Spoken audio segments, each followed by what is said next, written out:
And I said, look, why have I, done a post-graduation, and why have I done a graduation? And it's just to open the door.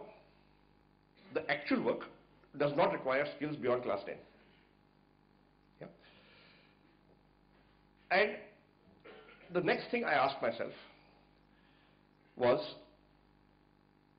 after I die, whenever that is, okay, 30 years, 50 years, after when I retire, and I look back on my career, okay, what would I have achieved?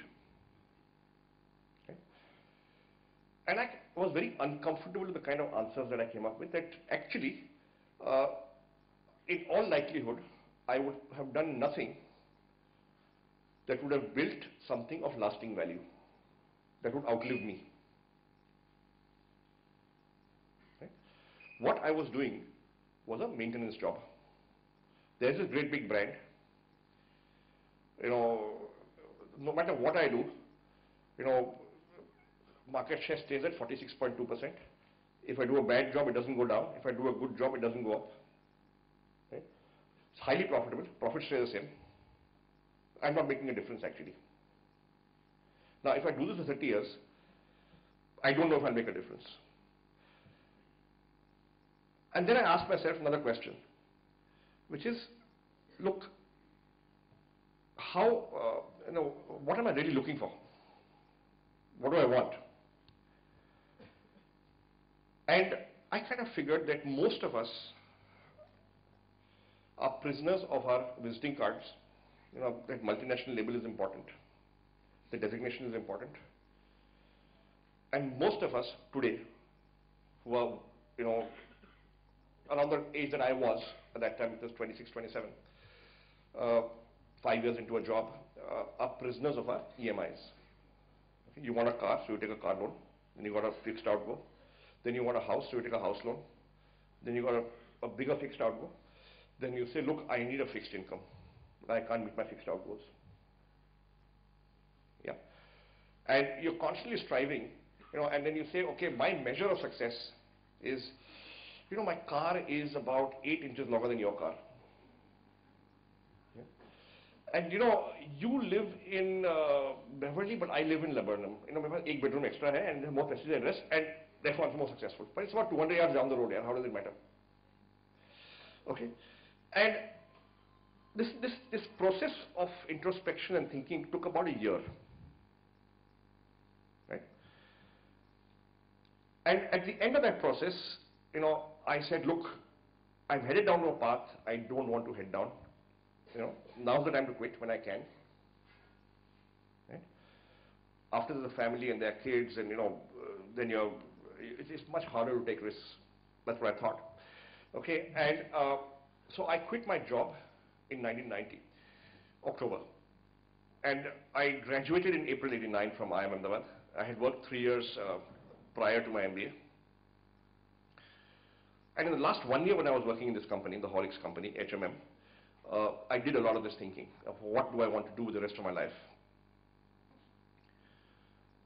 I think it's important for all of us at some point in time to go through this introspection process. What do I really want to do? Now, you may not want to do it today because we are still studying.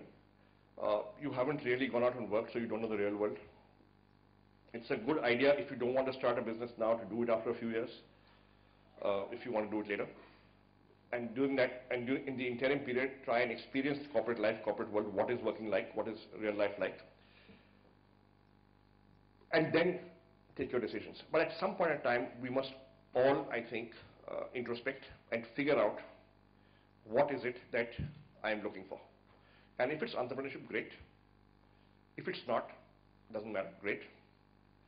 Point is, ultimately, to be happy, you must do what you love. Okay? And money will come. Money is the happy incidental outcome of doing something you love doing. Okay? In some cases, it may come earlier. In some cases, it may come later. But it will come. If you're doing something you love and you're good at it, chances are you'll make money out of it. Yeah.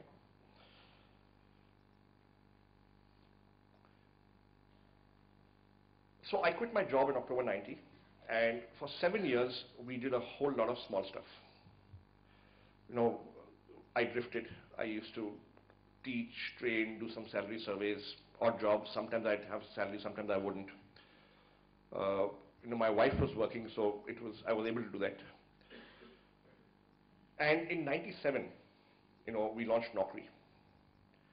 Now, the idea of Naukri germinated, or the germ of the idea, you know, I had got when I was working in my last job, which was in the Horlicks company. So we used to sit in an open hall, 7, 8 of us, 10 of us, and I used to observe that every time the office copy of Business India would come in, right, everybody would read it from the back. Because there were 35 to 40 pages of appointment ads in the back of Business India in those days. And so all my colleagues would read it from the back, and you know, then they discuss, hey, there's this job going here, have you seen this ad, have you seen this ad, what do you think of this one? You know, this is paying so much, you know, aren't we so poorly paid? You know, and all this discussion would happen, and you know, and these are guys who are happy in their jobs. They're working for a multinational, they're handling big brands, they're well paid. In 1989, there were not too many options in Delhi. If you want to be in Delhi in FMCG marketing, there were only 2 MNCs, Nestle and H&M. So these guys would never apply because they were actually quite comfortable and happy. Yet they would always discuss and they would always compare and they would always, you know, benchmark and try and figure out. And I used to observe this, and you know, it struck me that look, jobs are a really high interest category of information. You know, even if you're not looking for a job, you will always look at a job. Ho kya raha hai?